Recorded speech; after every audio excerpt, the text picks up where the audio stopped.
கார்த்திகை தீபத்தை அணைத்த கயவர். இவருக்கு பெயர்தான் சமத்துவ தீபமா?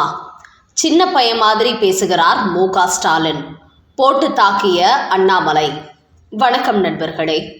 தமிழக முதலமைச்சர் மு.க. ஸ்டாலின் மற்றும் கனிமொழி எம்பி ஆகிய இருவரும் பாஜக தமிழ்நாட்டில் மதவாத அரசியல் செய்வது போலவும் தாங்கள் மட்டும் அனைவருக்கும் பொதுவான அரசியல் செய்வது போலவும் கடந்த சில தினங்களாக பேசிக் கொண்டு வருகிறார்கள். இதுகுறித்து கனிமொழி கூறுகையில், தமிழகத்தில் எப்போது திமுக ஆட்சிக்கு வந்ததோ அப்போதிலிருந்தே சாதி மத மோதல்கள் எதுவும் இல்லை. இந்த நாட்டில் அனைத்து மக்களுக்கும் பொதுவான திராவிட மாடல் ஆட்சி நடந்து கொண்டிருக்கிறது. இப்படிப்பட்ட நாட்டில் நாங்கள் மத கலவரத்தை ஏற்படுத்தி விடுவோமா? பாஜக போன்ற மதவாத சக்திகள் தமிழ்நாட்டில் கலவரத்தை தூண்ட முயற்சிக்கிறார்கள்.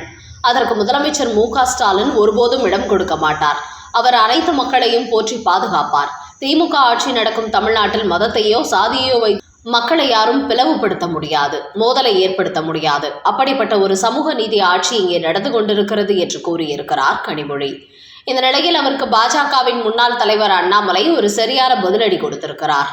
அவர் கூறுகையில், திமுக அனைத்து மதத்துக்கும் பொதுவான அரசியல் செய்வதாக இருந்தால் இன்றைக்கு திருப்பரங்குன்றம் மலையில் தீபத்தூண் ஏற்ற பக்தர்கள் ஆர்வமாக இருக்கும்போது அதற்கு இவர்கள் உறுதுணையாக இருந்திருக்க வேண்டும்.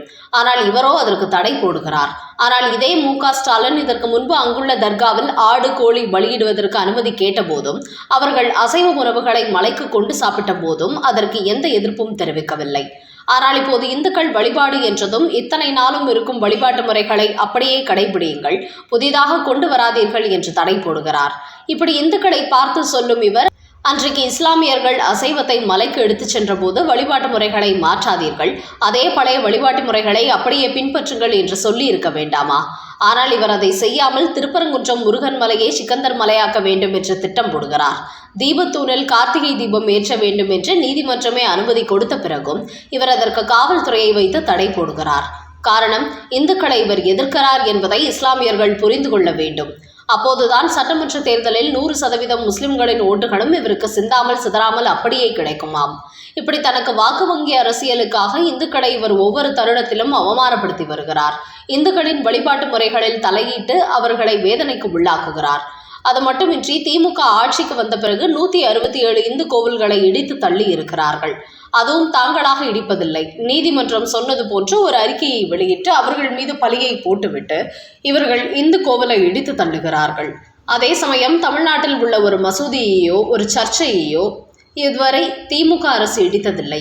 இதற்கு பெயர்தான் திராவிட மாடலாம், சமத்துவ அரசியலாம்.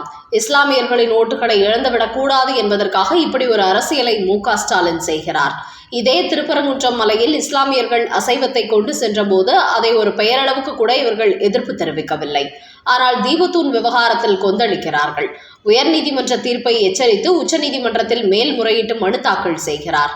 அந்த அளவுக்கு இஸ்லாமியர்களுக்கு முழு ஆதரவாகவும் இந்துக்களுக்கு முழு எதிராகவும் இருப்பதையே மு.க. ஸ்டாலினின் இந்த செயல்பாடு வெளிப்படுத்துகிறது. இதற்கெல்லாம் மேலாக அவர் இணைய பக்கத்தில் போட்டுள்ள ஒரு பதிவில், மதுரைக்கு தேவை வளர்ச்சி அரசியலா இல்லை டேஷ் அரசியலா என்று கேட்டுள்ளார். அதாவது வளர்ச்சி அரசியல் வேண்டுமா, மதவாத அரசியல் வேண்டுமா என்று கேட்டுள்ளார். ஆனால் இவர் செய்வதே மதவாத அரசியல்தான். இவரை விட ஒரு பயங்கரமான மத அரசியலை யாராலும் செய்ய முடியாது. எல்லா தருணத்திலும் இந்துக்களுக்கு எதிராக செயல்பட்டு கொண்டு வருகிறார். இந்துக்களின் ஜென்ம எதிரியாகவே இருக்கிறார். இவர் எதிரியாக நினைக்கும் இந்துக்களுக்கு பாஜக ஆதரவு தெரிவிப்பதால் பாஜகவை மதவாத அரசியல் செய்வதாக சொல்கிறார். ஆனால் என்னை கேட்டால் இந்த தமிழ்நாட்டில் முழு சாதி மத அரசியலை முன்னெடுக்கும் ஒரு தலைவர் என்றால் அது மு.க. ஸ்டாலின் ஒருவர் மட்டுமே. அப்படிப்பட்ட இவர், நாங்கள் தமிழ்நாட்டில் சமத்துவ தீபத்தை மட்டுமே எரிய விடுவோம் என்று கூறுகிறார். இந்து மதத்தின் வழிபாடுகளையும் இந்து மதத்தையும் இழிவுபடுத்திவிட்டு இவர் எந்த சமத்துவ தீபத்தை ஏற்றப் போகிறார்?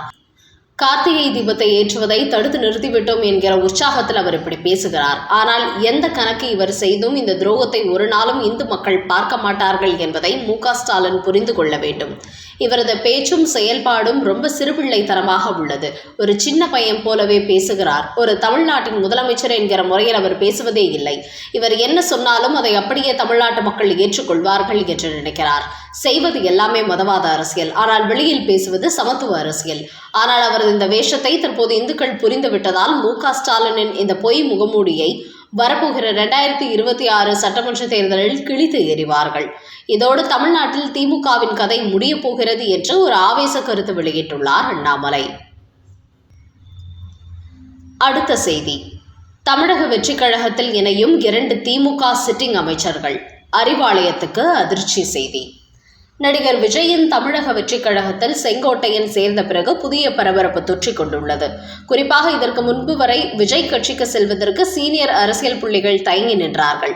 ஆனால் இப்போது எம்ஜிஆர் காலத்து அரசியல்வாதியாகவே செங்கோட்டையனே தாவேகாவில் இணைந்ததை அடுத்து தற்போது அதிமுக திமுக கட்சியில் உள்ள பல சீனியர் புள்ளிகள் தமிழக வெற்றிக் கழகத்தில் இணைவதற்கு தயாராகி கொண்டிருப்பதாக பரபரப்பு தகவல்கள் வெளியாகியுள்ளன. குறிப்பாக தன்னுடைய கொங்கு மண்டலத்தில் உள்ள பல அதிமுக நிர்வாகிகளை தமிழக கட்சிக் கழகம் பக்கம் திருப்பியுள்ள செங்கோட்டையன் அடுத்தபடியாக எடப்பாடி மீது அதிருப்தியில் இருக்கும் மாஜி அமைச்சர்களை தமிழக வெற்றிக் கழகத்திற்கு இழுத்து வருகிறார்.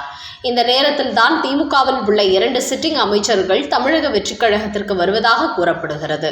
அவர்களில் ஒருவர் KKSSR ராமச்சந்திரன், இன்னொருவர் PGR பழனிவேல் தியாகராஜன் என்று கூறப்படுகிறது. இவர்கள் 2 பேருமே திமுக தலைமை மீது மிகப்பெரிய அதிருப்தியில் இருந்து வருகிறார்கள். அது மட்டுமின்றி சட்டமன்ற தேர்தலில் பல சீனியர் புள்ளிகளை ஓரங்கட்டப் போகிறார் உதயநிதி ஸ்டாலின். அதனால் யார் யாருக்கெல்லாம் அவர் தேர்தலில் சீட் கொடுக்காமல் ஓரங்கட்டுகிறாரோ அவர்களை எல்லாம் தமிழக வெற்றிக் கழகத்துக்கு தட்டி தூக்க தயாராகி கொண்டு வருகிறார். இதற்காக செங்கோட்டையன் முழு வேகத்தில் களமிறங்கி வேலை செய்து கொண்டிருக்கிறார். அதன் காரணமாக தற்போது விஜய் அவரிடத்தில் முழு பொறுப்பையும் ஒப்படைத்து விட்டாராம். இந்த நிலையில் நேற்று செங்கோட்டையன் வெளியிட்டுள்ள ஒரு செய்தியில் தமிழக வெற்றிக் கழகத்திற்கு மிக சிறப்பான சின்னம் கிடைத்துள்ளது. அதை நாங்கள் அறிவிக்கும் போது ஒட்டுமொத்த தமிழக அரசியல் களமும் ஆட்டம் கட்டு போவார்கள். விஜயை இனிமேல் தமிழக அரசியலில் யாரும் வெல்ல முடியாது. அப்படி ஒரு இடத்துக்கு அவர் செல்ல போகிறார். ஒரு சினிமா நடிகருக்கு அப்படி என்ன அரசியல் தெரிந்துவிடப் போகிறது என்று நினைக்கிறார்கள். நான் அவரை நெருங்கிய போதுதான் அவர் ஒரு பண்பட்ட அரசியல்வாதி போன்று செயல்பட்டதைக் கண்டு ஆச்சரியமடைந்தேன். அதனால் விஜய்க்கு தமிழக அரசியலில் பெரிய எதிர்காலம் உள்ளது. 2026 சட்டமன்ற தேர்தலில் கண்டிப்பாக வெற்றி பெற்று அவர் ஆட்சி அமைப்பார். திராவிட கட்சிகளை மாறி மாறி ஆட்சி செய்து வந்துள்ள நிலையில் இனிமேல் ஒரு புதியவர் தலைமைக்கு வர வேண்டும். ஆட்சி மாற்றம், அரசியல் மாற்றம் தமிழ்நாட்டில் ஏற்பட வேண்டும். அதை ஏற்படுத்த போகிறவர் விஜய்தான் என்று ஒரு அதிரடி செய்தி வெளியிட்டுள்ளார் செங்கோட்டையன். மு.க. அழகிரி தாக்கல் செய்த மேல்முறையீட்டு மனுவை தள்ளுபடி செய்த உச்சநீதிமன்றம். கருணாநிதி காலத்தில் அவரது மூத்த மகனான மு.க. அழகிரி மதுரையில் பெரிய அளவில் ஆதிக்கம் செலுத்தி வந்தார்.